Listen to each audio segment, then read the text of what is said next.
and welcome to a brand new podcast and a brand new space. So much so that we just finished setting it up 2 seconds before I sat down. This is true. And this is the brand new podcast of The Silver Pen. I am Norah Taylor. I am a junior digital media major and the multimedia editor for Cardinal and Cream. And I am Margee Stanfield. I'm a senior journalism major, and I am the editor-in-chief of Cardinal and Cream. Yeah, so we are starting The Silver Pen here. This is Cardinal and Cream's A&E podcast looking at all sorts of arts and entertainment, whether it is the written word or film narrative or written lyrics. Everything can be written with a silver pen, and we want to talk about it. So today we're going to start with kind of a weird topic. We're not even starting with words or film. We're starting with film scores, music. Yeah. And if anybody knows me at all, Right. they know me as the girl who has had Hans Zimmer in my top Spotify for the past 4 years. Yeah. I was thinking about it, and we both listen to film scores outside of like watching it with the actual the film. movie. But then I was like, I think Norah listens to them significantly more than I Yeah, do. and I mean, part of it, if you look at the numbers, it's just because I do listen to music when I sleep. Yeah. And instead of just like calming beach waves, it's Hans Zimmer. Yeah. Or I found this new guy, Daniel. I don't know how to pronounce his last name. It's like Ciriliozo or something. I don't know. He's actually not a film score like professional yet, but he's like aspiring, and he has Hans Zimmer vibes, and I'm digging it. Okay. So yeah, but we both brought in our brains our top 3 scores or soundtracks. Yes. To talk about. What do you want to start with number 1, or do we want to go like work our way up to the big leagues? I guess work our way up. Okay. Again, I think we kind of mentioned that this was just the 3 on our mind right now rather than... It's so hard to pick. It's like picking my favorite child, even though I didn't even make any of these. Like, I feel like I can't call them my children because I had no part in making them, but I still love them as though I did. Okay, your number 3. My number 3. Your number 3. Okay, so the way I ended up thinking about this is I was like, I'm going to try and give a variety. Okay. And I thought of that in terms of composers too. So first, I picked the Loki season 2 score. Ooh, specifically season 2. It can be both, but most of the things that I want to talk about can be represented from season 2. Because that's the one with Purpose is Glorious and all that, right? Yes. Okay. So Natalie Holt. Yes. She's done a fair amount, but I feel like what she's done is not necessarily well known. She's done Loki. She did the Obi-Wan series, the Kenobi series, and then like Victoria and some other things. But I don't feel like she gets enough recognition, and she's so talented. Yeah. It's so good. So I find it particularly fascinating because she's going into this series that there's already an established character and universe, but then there's also these new elements. It's an iconic character that's already established, but in a new place and all these things. So she was working with a lot, and it's also intimidating. It's Marvel. Especially Marvel, because that fandom, I mean, we're both a part of it, but like that fandom is like cutthroat. Like you either are loved or you're hated, and there's no in between except for a few people who will like, I don't know, be respectful. Yeah. But I wonder almost if a lot of what she's done, and correct me if I'm wrong, is like TV shows. It is. And I'm very curious if like people take that and they're not as likely to go visit the TV scores as they are a film score. Yeah. And that's why a lot of her stuff isn't getting the recognition that it's. I was also thinking about these are scores that are not experienced in the theater, and that they're experienced in your home, and they're not quite as, you don't have the sound design of a movie theater. That's true. When you're experiencing these, but they still, this soundtrack, this score in particular, feels particularly cinematic. And it's hard to articulate because it's so unique. And so I looked into more of like what her process was with it. So first, obviously there's the already established elements of Loki and the Asgardian Norseness. Yes. And she actually used Nordic folk instruments. Okay. And they blended that with vintage sci-fi sounds, and because they've got the whole TVA aesthetic of like the retro. And for that, there's also she snipped, what are they called, like tape loops and different instruments of analog sounds, like for the offices of the TVA. And then there's like clock ticking, sped up church bells, different things. Sped up church bells. Yeah, just Who would? and then there's choral and vocal work. So there's like some choir stuff going on. It's just this It's really... giving Charlie Puth, the way he's like, let me just turn a light switch on and make a whole song out of it.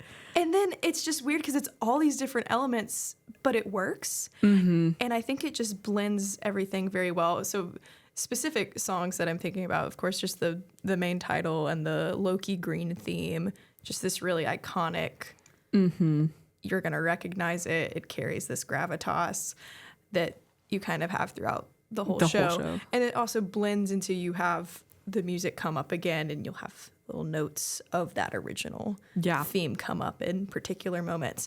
But in the finale of season 2, there are some particularly amazing tracks. I mean, I don't want to I guess I can spoil it. It's been a long time since it's been out, but just like him stepping onto like the giant tree that he #becomes, I guess. I don't know. He's like sitting down on his throne that he's finally getting. That music is like, I go back to that in my head all the time. Yes, that track is called Ascension, which makes sense. It makes me feel like I'm ascending. Exactly. And that one is, it blends all those elements we're talking about. You get bits of the Loki green theme. You get like all of these different things that she's bringing together. But it's fitting because it's a character that's over a decade old, and it's all of these things coming together into this huge moment for the show and for him. So it's very fitting. But right after that track, I think, is the more underrated and more powerful track. Purpose is Glorious. That's the one I've got on a playlist. That's the one that's on my... I think it's on 3 different playlists of mine. I can't lie. So many playlists. That so song, fair. it's like undescribable. It's so unique, and I don't think I've ever heard something sound quite like it. It makes you, though the previous title is Ascension, this one truly makes you feel like you're ascending.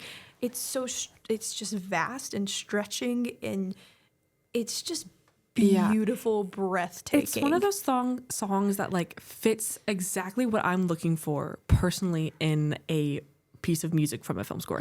And I haven't heard like any other people have this take that are huge film score buffs, but I almost don't like the pieces that are very distinguishable about what they're from. So John Williams is one of the most beloved film score composers, and rightfully so. Like he's not in my personal top 5 for this reason, but I don't dock him off of anybody else's list. But when you get to some of the Star Wars ones, I can't like not picture Star Wars when I hear it. Right. And so when I personally like to listen to music outside of just experiencing the film, I want the option of being able to go back and experience the show again, or just sitting and letting myself process my own emotions, or even write my own stories. And like let myself feel inspired as opposed to just stuck in one narrative. And so that is a song that, like, yes, I can go back and I see Mobius like staring at the house saying like, let time pass. I'm just going to let time. That was a really good impression. What the heck? That was Owen Wilson. Is that you? Hello? No, but I didn't know I could do that. I didn't know you could do that either. I'm a little shocked. Sorry. We have to keep that in the pocket and pull that back out later, I think. Okay. Yeah. Anyways, I just lost my train of thought. Sorry. No, I like to be able to also sit there and be inspired about other characters that I could write and whatever. And it's just like, it is very emotion sparking. Yeah. If that makes any sense. There's some scores that they feel very tied to, you just want to watch them in accordance with the media. And then there's the ones you want to listen to on your own time just to appreciate the sound by itself. Yeah. So one of my favorite albums to, I guess albums is not the right word, scores to revisit with that whole idea. I had to limit myself. I didn't want all my top 3 to be Hans Zimmer. It's okay. We'll get to him. It's fine. But I think for my number 3, I have Black Panther Wakanda Forever. Ludwig Göransson. Ludwig. And so far, I realize we're kind of both talking about Marvel for our number 3, which is kind of cool. I had to limit myself on nerdy things, or I tried to limit myself on nerdy things. Because Ludwig, also The Mandalorian, That's true. so That's good. true. I think when I think Ludwig, my first thought is actually Oppenheimer, which is a really good one. Honorable mention. Yeah. That music is very, very intuitive about what's happening in the Yes. scene with all the fission stuff. Yes. But I am not a nuclear scientist, so Right. I don't have the capability to talk about that too much. But Wakanda Forever, Sirens, and We Know What You Whisper are like on my playlists. They are in my running playlist. They're in my writing playlist. They're in my like sleep playlist. Yes. Because like, yes, they're like very upbeat, but I listen to that thing. I'm like picturing a story. I'm clonked out. Yeah. Give it a try. It's worth it. Yeah. But yeah, no. So that, I think he did such a great, and he worked with a lot of other people on that. That one is not just him. He worked with a lot of others on making sure that the music was like culturally Right. representative Yeah. of the people that were a part of it and the people that were being represented in that film. And I just think it's a banger. Like, it's not even a huge, this is why scientifically it's better. It follows the Fibonacci golden ratio. I just think it's a banger. And honestly, I fear that's like the extent of the research I did for this podcast was just like, that's fine. what are my top 3 bangers in this moment? Yeah. And that's one of them. Yeah. That's so So- good. That's an underrated one, actually. It's very underrated because I think a lot of times, especially if they're thinking Black Panther, people will think just the original Black Panther, which is good. Incredible, yeah. Incredible. They're both good. I think the movie itself is underrated. Yeah. Wakanda Forever is. And I think, especially in the Marvel world, we get into this whole women empowerment conversation, Yeah. which I don't want to dwell too long on. Yeah. But that gets a lot of your female characters hate. But I think Captain Marvel was done wrong in like the whole in-game saga and stuff like that, especially from a women empowerment standpoint, because she was just made so powerful to the point that she wasn't like a well-rounded character. But Black Panther Wakanda Forever just delivered Yeah. powerful but rounded characters that were women who were struggling through something and learning how to deal through it, Yeah. which is what you want from any movie Yeah. or any character. Or any score, for that matter. And any score, Yeah. yeah, and the scores, support that. Yeah. And I was thinking about this the other day, and I want to hear your thoughts on this. Okay. That in modern film, the film score can almost take over the role of the Greek chorus. That's such an elevated thought. Because I was watching Marriage Story, Okay. and this was over break, okay? Intense movie, okay? And Marriage Story has like a very cut and dry Greek chorus, which is like the group of theater people Right. that are gossiping or whatever, and they're like progressing the film along just by talking about what's happening amongst themselves, which is what the Greek chorus is essentially. In Greek plays and stuff, they would always have characters that were not named, just a group of people who would describe and talk about what's happening, Right. and that would give the audience some intel, move the plot along. And I think we've lost the Greek chorus in modern film because we don't always want to just Right. watch like a group of people that we don't care about gossip. Yes. But a theme in music, when done correctly, can be used as the Greek chorus. Yeah. I don't know. I would agree with that. Food for thought. Yeah. Yeah. That's a good word. Okay. Second favorite. Second. Okay. Again, I was thinking in terms of composers and such, and this is funny because I picked Little Women. Okay. Wait. Which version? The 2019, and I Okay. know we have a thing at Cardinal and Cream. We kind of joke about talking about Little Women and That it's like performative. and Greta Gerwig and such. But it is one of my favorite. It is in my top 4 favorite films. And this composer is so good. I'm gonna butcher their name, but Alexandre Desplat. Sure. He's done a lot of Guillermo del Toro and Wes Anderson. Very well known. I love his scores. He's done The Shape of Water, Fantastic Mr. Fox, Harry Potter, actually. Yeah. And then most recently he did Frankenstein. But Little Women it's such an, I don't want to say understated one, but that might be the best word for it, because it's a period piece, so it fits that. Most of the music's very like calming and stuff that's nice to have on in the background, but it works so well and it supports it so well. And this one was fun to read about, because apparently Greta requested that it would be Mozart meets David Bowie. Dude, what? It makes sense. And you think it wouldn't. You're like, okay, I can get the Mozart thing. Yeah. But David Bowie? But apparently that was meant to elicit, like, what was it? A modern sense of urgency in the music, that it was similar to Gerwig's approach to the classic. Huh. And it oddly makes works. sense. And the other thing was, this blog focused on connecting, because the film is non-linear, it kind of jumps from past to future and childhood to adolescence, that viewing it kind of as a puzzle that was being put together, and kind of viewing it as, like he said, like the neurons in Joe's brain as she jumps around in time, like piecing the chapters together. So it also has this like authorial view. Another good quote from him was, "It's not a quiet river. It's the river of youth, where everything is bubbling, where everything is excitement."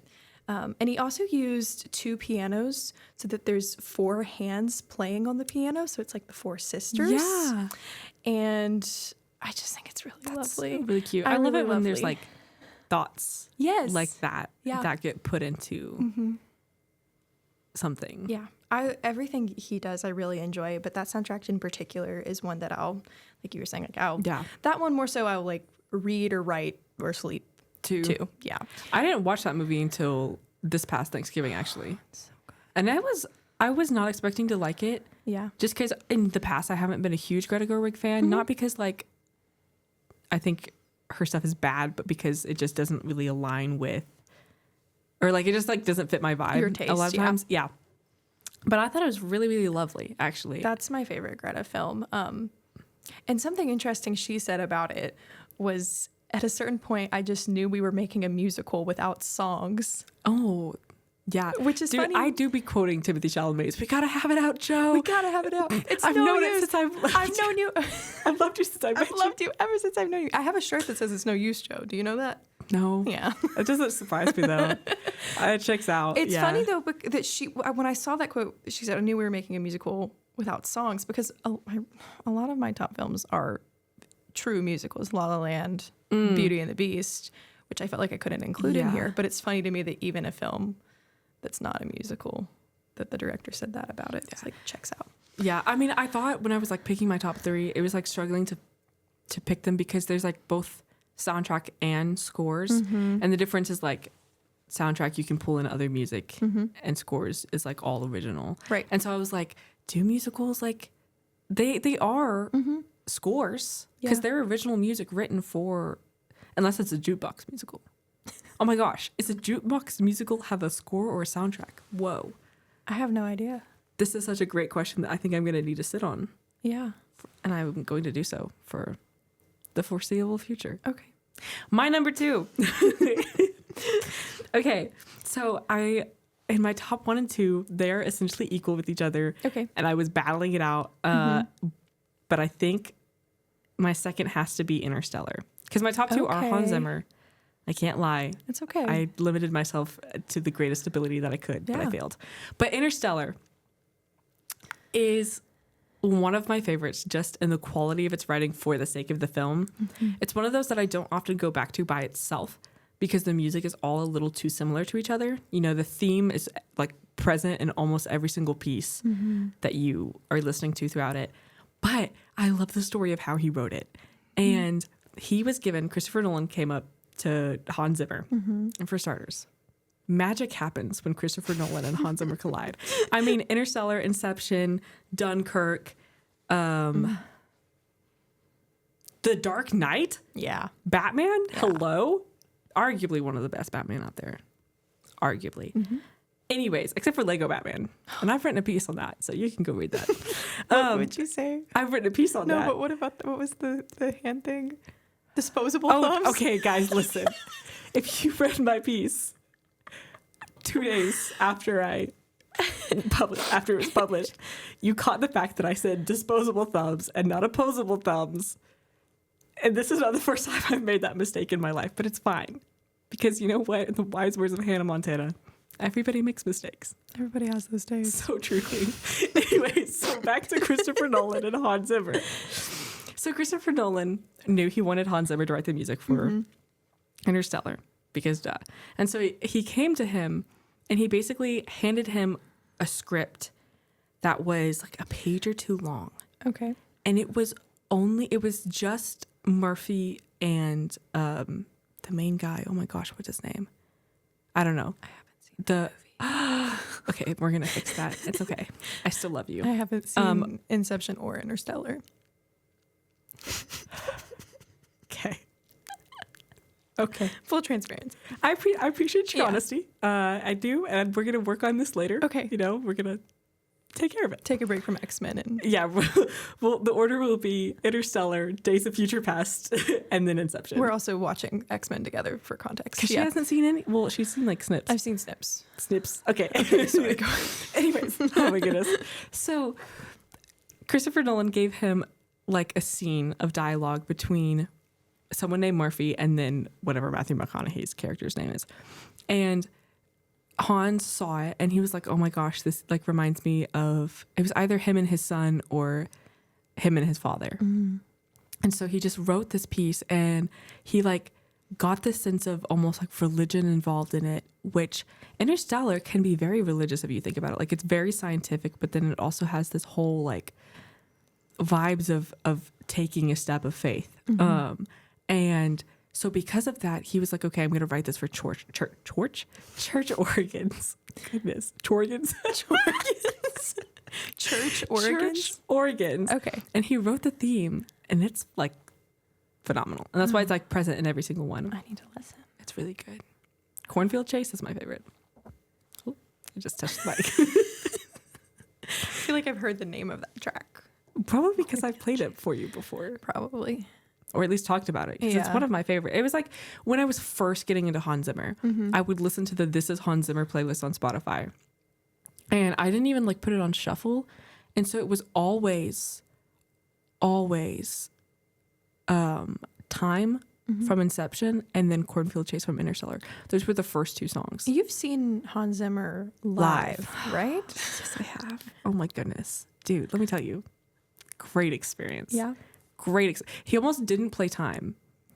And I cried. And I mean, and by this is that I say he almost didn't, I mean, it was the planned encore. So he like walked off the stage and I was like, you're not just, because I went on my birthday, mind you. Yes. And I was like, you're not about to walk off that stage on my birthday and not play Time. Like, what is happening? And then he came on and played and I cried. Thank God. Happy tears that time. Yeah. So it was really good. Wow. But yeah, no, so it was always Time and then it was Cornfield Chase. And I like, yeah, those two songs are my Hans Zimmer songs in my head. Yeah. So, yeah. Nice. All right. The big reveal. I don't want to say. I'm so excited. I'm so intrigued, actually. What this is going to be. I was trying to keep a straight face earlier. Oh, because it's John Williams? Yeah. And that's okay. I completely, he's incredible. It's just not mine. It's not necessarily even that these are my favorite scores or that he's my favorite composer. I would argue that I actually enjoy the other two that I mentioned more. But this was really my first experience with music in movies and noticing it and knowing the importance of it and the like how iconic they are. I was going to limit it to A New Hope, but I realized that Imperial March doesn't show up till Empire Strikes Back. Really? Yeah, when it's Vader's entrance. Dude, true story starring me. I used to love Vader. Like, Vader was my favorite Star Wars character ever, and I would like only watch the 6th film because I wanted to watch him enter. don't know what that says about me. I didn't even know about Anakin. I was terrified of Darth Vader. I didn't even know about Anakin at that time. So it wasn't even that I thought he was hot. I just was like, It yeah. wasn't Aiden Christensen. It was It was just clunky Vader. Clunky. Dust on his helmet. Vader. Yeah, but Imperial March. Gas song. Yeah. Which that one, again, they are very, when I think about them, it's connected to Star Wars. But yeah. And that's okay. Great workout. That Duel of the Fates from Phantom Menace. Oh my goodness. I hated it as a child, but then I tried running to it and I was like, I could. Running to film scores changes your life. Yeah. And I'm going to talk about that in my top one. Yeah. Which is how we got the topic for this podcast. This is true. Actually. I was in her car and I was listening to her running playlist. Which is titled I Could Run Through a Wall. And it was like Iggy Azalea, Bruno Mars, Alan Silvestri, and then back to Kendrick Lamar, and then Evermore from live action Beauty and the Beast. And I was like, you know what? Heck yeah. Yeah. Yeah. Yeah. But, okay, also just the main title from Star Wars, potentially the most iconic film score ever. Yeah, I would say that one is probably up there in terms of recognizability or the Jaws. Oh, yes. Those, course. I think, would be the top two. Yeah. In terms of people recognizing them. Also, Leia's theme, Princess Leia's theme, it makes my heart swell and I feel like I'm going to cry. But also, it's like, it has like, it's romantic and it's just so sweet. Mm-hmm. But the main one I want to talk about is the track that made me realize the importance of music in film. And it's Binary Sunset. When Luke is Tatooine. Yeah, when Luke's on Tatooine and the two suns and he's looking out. That scene in general is already so iconic. But what made me realize it actually isn't from when I first saw it, and this is controversial. I'm going to talk about the sequels. Okay. You're safe here. This is a safe space. Well, I think the best of the three sequels is The Last Jedi, and that's a hot take. Okay, I'm going to need you to give me a number because I don't know my titles. Of the sequels, it's the second one. Okay, thank you. Yes. So number 8. Yes. Okay, thank you. I don't know math. It's okay. I don't know titles, so we're in this together. Yeah, it's when Luke's on that planet and then he ends up casting himself to the planet that he's not on and like basically using all of his energy to help them, and then he, spoiler, dies. I think it's safe to spoil Star Wars at this point. But in that scene, when he dies, they show him looking at the sun and they play Binary Sunset. And when was that, like 2017? My brain was like, yeah. Oh my gosh. And then I was like, that would be so much less significant. I mean, it's already significant. It's Luke Skywalker.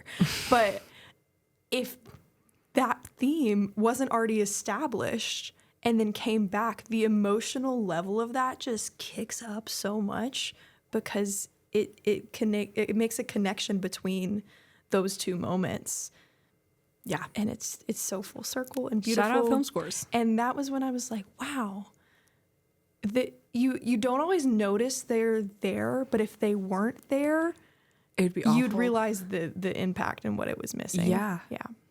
Because I mean, like, if you've ever watched a play that doesn't have a designated audio to it, it's like almost harder to get through. And maybe that's just my attention span. Maybe that's just the format of plays. But like a play without a score or even like a soundtrack of any sorts to like play between moments is worse, in my opinion. It creates cohesion, and then it elevates the emotion you're supposed to be feeling in the scene. It like helps you process emotions. Yeah. And it's like innate inside of us that when we hear certain music of certain types, that we feel certain emotions. And that's why people have sad music playlists. That's why they have happy music playlists, because music puts you in a specific feeling. And the fact that films make use of that, and like not just like make use of, okay, let's make them feel sad here, let's make them feel happy here, but like let's make them feel sad here because we're reminding them of this is just it's brilliant. art. Yes. Yeah. My top favorite album. Yes. And I think I'm gonna make my dad very proud when I say this because I know it's his as well. The Last Samurai. Oh. It is one of those that sometimes I like to just listen to a playlist of a jumble of film scores or Hans Zimmer's whole collection, but I rarely will go to just one specific film score unless it's The Last Samurai. Interesting. It is the one that like every single piece is a hit in there for me. Like, because a lot of times film scores will have like weirder pieces because it's just a weirder situation in the movie that they needed to score for. Right. But every piece is a hit. It is talking about running. I was training for like a half marathon one time and I was like having the worst day and I did not want to be there. It was like just a random Tuesday night, 4-mile day. And I put on The Way of Life, which is like a 6-minute song or something like that. It's long. It changed my mood. Yeah. It like completely shifted my emotions to like inspired, to run, to go, to do. And it's just, and I think it's an underrated film. Yeah. I know that there's some controversy because they're like, Tom Cruise, white man, can't be a samurai. And then I'm like, the point is not that he becomes the samurai. The point is that he was helping the last of the samurai. Right. Anyways, so that's just my take. There you go. Full transparency. Full transparency. I needed to put that out on the table. Make sure. I also haven't seen that film. That's okay. I would honestly be surprised if you said that you had. Okay. Because it is one of those that is more, not like underground, but is like... I've heard of it. Yeah. It's like, it's pretty common in the film pro-y life. And like, if you're a film bro, you know of it and you either hate it or you love it. Gotcha. And you're either on the side that you're like, dude, this is the most underrated film ever. That's low-key me. Or you're on the other side that's like, dude, that film is trash because like, why is Tom Cruise hanging out with samurais? But I'm like, why wouldn't he be? He can jump off of buildings and run in Mission Impossible, but he can't hang out with the samurai. Hang out and like learn to extend and receive forgiveness. Okay. Anyways. Yeah. There's my 2 cents on Last Samurai. Wow. But any honorable mentions? It'd be too long for me to like rip through honorable mentions for like film scores themselves. Yeah. But I think if I had to go top 5 film scorers, like people, Hans Zimmer. Yes. Oh, Okay. what? Plot twist, guys. Who would have seen that coming? Ludwig Göransson, another plot twist. Ramin Djawadi. Okay. He does the Game of Thrones and whatnot. John Powell, not James Powell. Oh, John Powell? does he do How to Train Your Dragon? Yeah, He's on there. Those That's some a good whole scores. controversy in my family, is whether or not Test Drive is like the best song Test ever. Drive's incredible. Well, it's incredible, but my mom says that it's the best ever, and Dad's like, I don't know that it's the best ever. And then it's like a controversy in my family. Yeah. But I don't even know which side of the fence I land on. I don't think it's the best ever. Got you. But I can understand why Yeah. she says it is. Anyways, that's so off topic. And my number 5. Natalie Holt's up there, but I think it either have to be John Barry. I think might take that spot. Okay. He does Summer in Time. He does Dances with Wolves. He does Braveheart. Oh. And that, Yeah. I like me some Scottish stuff. Yeah. So. Anyways, honorable mentions. Yeah, I mean the composers I've already mentioned, but also Ludwig, Alan Silvestri. Yeah. I don't even know how to say his last name. This is funny. You're not gonna know who it is. Mark Isham or Isham. What scores does he do? It's one particular thing. Could it be Once Upon a Time? Perhaps. It is. How'd I know? But that's just nostalgic for me. I don't know the actual merit of that. Michael Giacchino's good. The Up soundtrack, score, whatever. Soundtrack honorable mentions: Immigrant Song playing in Thor Ragnarok. Okay. Yeah. Also, Stranger Things does a good job with their needle drops. Do they? Yeah. I haven't seen Stranger Things. Master of Puppets, Running Up That Hill, Separate Ways. And then Guardians of the Galaxy also. Oh, Guardians of the Galaxy does a good job. It does a good job with needle drops. Yeah. Yeah. Okay. Well, thank you for sharing your thoughts. And we're going to fix some of these things that you haven't seen. Yeah, I'm sorry. It's okay. Hey, this is a safe space. This is a safe space. And you're loved. Yeah. Anyways, so thank you for for joining us on the first ever episode of The Silver Pin. And just know that you are loved as well. Bye, guys.